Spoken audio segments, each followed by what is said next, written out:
আজি আহক আমি আলোচনা কৰো সিম্পল টু কম্পাউন্ড সেন্টেন্স আমি কেনেকে ট্ৰান্সফৰ্ম কৰিব পাৰো আমি সিম্পল সেন্টেন্স কম্পাউন্ড সেন্টেন্স আৰু কমপ্লেক্স সেন্টেন্সৰ ডেফিনেশন ইতিমধ্যে পাইছো আৰু সেই ডেফিনেশনৰ ওপৰত ভিত্তি কৰি আমি কি কৰিম সিম্পল সেন্টেন্সটো কম্পাউন্ড কৰিম আকৌ কম্পাউন্ড সেন্টেন্সটো আমি কি কৰিম কমপ্লেক্স সেন্টেন্সলৈ ট্ৰান্সফৰ্ম কৰিম সো আজি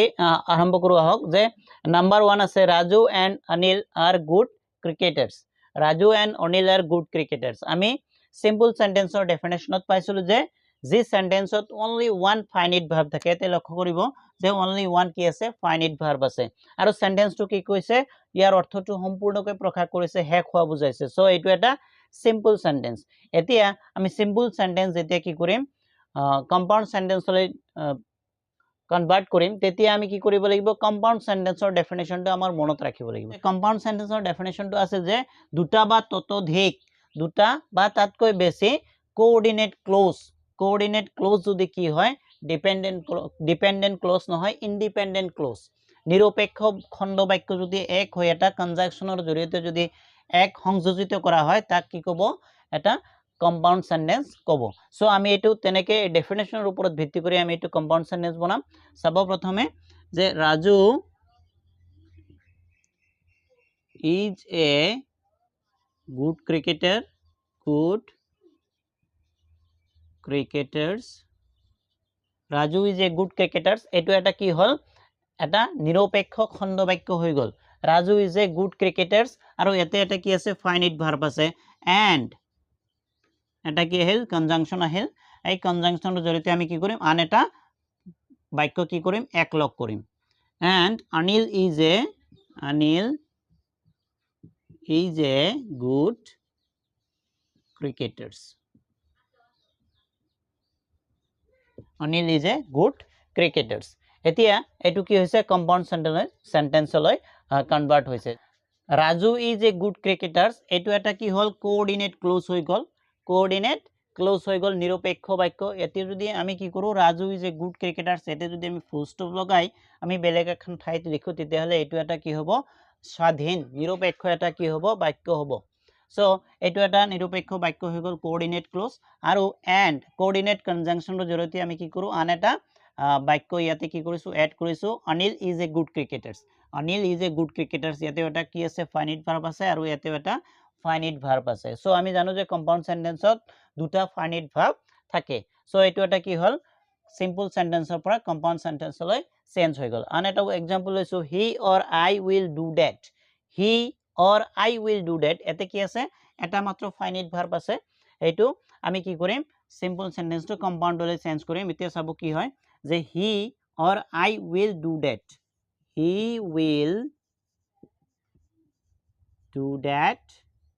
এইটো এটা কি হল কোঅৰ্ডিনেট ক্লজ হৈ গল নিৰপেক্ষ হৈ গল যে he will do that এইটো তে he will do that এইটো যদি আমি ফুল স্টপ লগাই দিও তেতিয়া হলে এইটো কি হ'ব এটা কোঅৰ্ডিনেট ক্লজ হৈ যাব এতিয়া আমি কি কৰিম or এটা কনজাংশনৰ জৰিয়তে আমি কি কৰিম আন এটা বাক্য আন এটা খণ্ড বাক্য কি কৰিম আমি একলগ কৰিম or I will do that according to the definition of the compound sentence etu ki hol compound sentence লৈ convert হৈ গল যে he will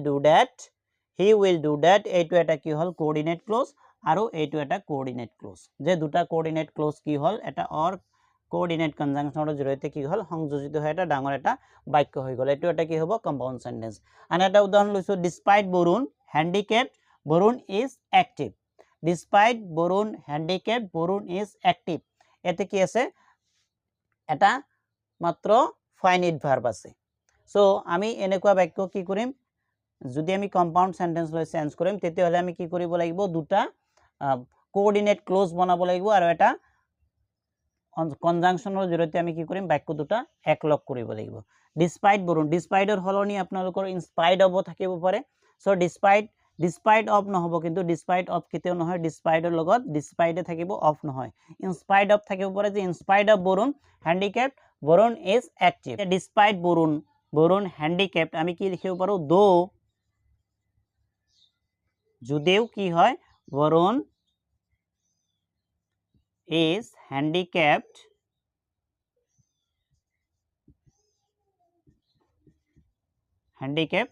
but he is active.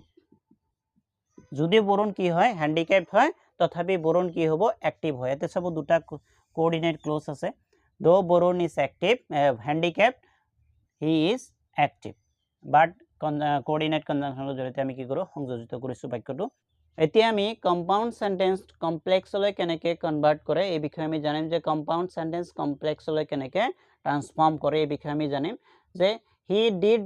This and got punished. এতিয়া চাব লক্ষ্য কৰিব যে হি ডিড দিছ এইটো এটা কি কোঅৰ্ডিনেট ক্লজ, এইটো এটা কনজাংশন আৰু এইটো এটা কি হয় কোঅৰ্ডিনেট ক্লজ। সো এইটো এটা কি কম্পাউণ্ড সেন্টেন্স। আমি কম্পাউণ্ড সেন্টেন্স কি কৰিম কমপ্লেক্সলৈ চেঞ্জ কৰিম। আমি কমপ্লেক্স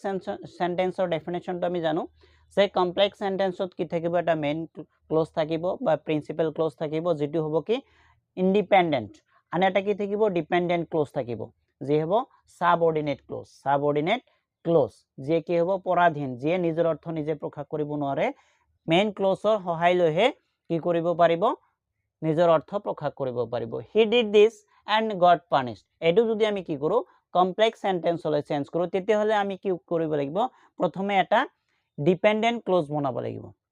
আন এটা ইণ্ডিপেণ্ডেণ্ট ক্লজ। এতিয়া চাব he did this and got punished এইটো যদি আমি কমপ্লেক্স কৰোঁ প্ৰথমে আমি কি কৰিম হি গট পানিছড হি গট পানিছড কেনেকৈ কৰিম হি গট পানিছড এইটো কি কৰিলোঁ আমি এটা মেইন ক্লজ প্ৰিন্সিপাল ক্লজ এটা বনালোঁ। হি গট পানিছড তেওঁ কি কৰিছিল শাস্তি পাইছিল। কিহৰ কাৰণে পাইছিল হি গট পানিছড বিকজ কাৰণ কি বিকজ হি ডিড দিছ এইটো এটা কি হ'ব বিকজ হি ডিড দিছ তেওঁ এইটো কৰিম কাৰণ তেওঁ এইটো কৰিছিল। এইটো কি হ'ল এটা সম্পূৰ্ণ অৰ্থ প্ৰকাশ নহ'লে এইটো কি হ'ব ইন সাবঅৰ্ডিনেট ক্লজ যে কি কৰিব এই মেইন প্ৰিন্সিপাল ক্লজৰ কি কৰিব সহায় লৈহে বাকী এইখিনিৰ আমি সম্পূৰ্ণ অৰ্থ পাম। হি গট পানিছড তেওঁ কি কৰিছিল শাস্তি পাইছিল বিকজ হি ডিড দিছ এইটো কৰাৰ কাৰণে তেওঁ কি কৰিছিল শাস্তি পাইছিল। এতিয়া আমি সেকেন্ডটো উদাহৰণ লৈছোঁ যে হি ষ্টাডি হাৰ্ড এইটো এটা কি হ'ল কোঅৰ্ডিনেট ক্লজ আৰু গেট গুড গ্ৰেডছ এইটো এটা কি হ'ল কোঅৰ্ডিনেট ক্লজ। এই দুটা কোঅৰ্ডিনেট ক্লজ এই কনজাংশনৰ জৰিয়তে কোঅৰ্ডিনেট কনজাংশনৰ জৰিয়তে কি কৰিছোঁ একলগ কৰিছোঁ। এইটো এটা কি কম্পাউণ্ড সেন্টেন্স। সো এইটো আমি কম্পাউণ্ড সেন্টেন্সৰ পৰা যদি আমি কমপ্লেক্স বনাওঁ তেতিয়াহ'লে প্ৰথমে আমি কি কৰিব লাগিব এটা মেইন ক্লজ বনাব লাগিব বা প্ৰিন্সিপাল ক্লজ বনাব লাগিব। আমি এইটো যদি কৰোঁ যে he study hard so that he study hard he study hard so that he gets good grades he gets good grades he study hard so that he gets good grades he study hard তেওঁ কি কৰে পৰিশ্ৰম কৰি পঢ়ে কাৰণে তেওঁ কি পায় he gets good grades এইটো এটা কি হ'ব he study hard এইটো কি হ'ব ইণ্ডিপেণ্ডেণ্ট ক্লজ। ইণ্ডিপেণ্ডেণ্ট মানে মেইন বা প্ৰিন্সিপাল ক্লজ আৰু এইটো কি হ'ব ডিপেণ্ডেণ্ট ক্লজ। এইটো অৰ্থ প্ৰকাশ কৰিবলৈ হ'লে এই মেইন ক্লজটোৰ কি কৰিব লাগিব সহায় ল'ব লাগিব। এইটো হ'ব প্ৰিন্সিপাল ক্লজ আৰু এইটো কি হ'ব ডিপেণ্ডেণ্ট ক্লজ বা সাবঅৰ্ডিনেট ক্লজ। এইটোক ডিপেণ্ডেণ্ট ক্লজ বুলি কয় ডিপেণ্ডেণ্ট ক্লজ। আন এটা উদাহৰণ লৈছোঁ this is the man and he came here study এইটো এটা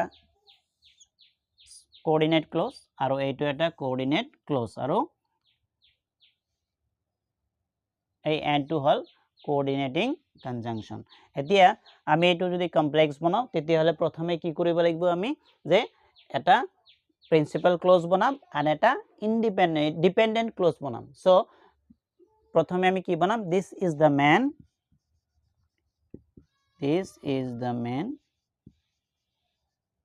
who came here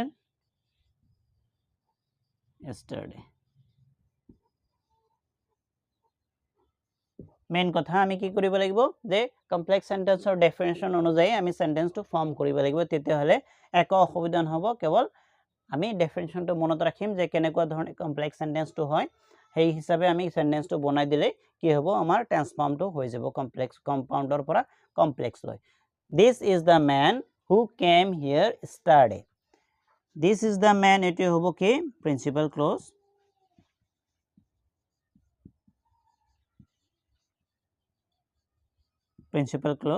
principal close কাকো আমি জানো আৰু এটো হ'ব কি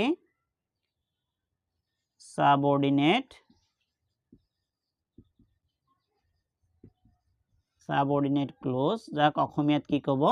পৰাধীন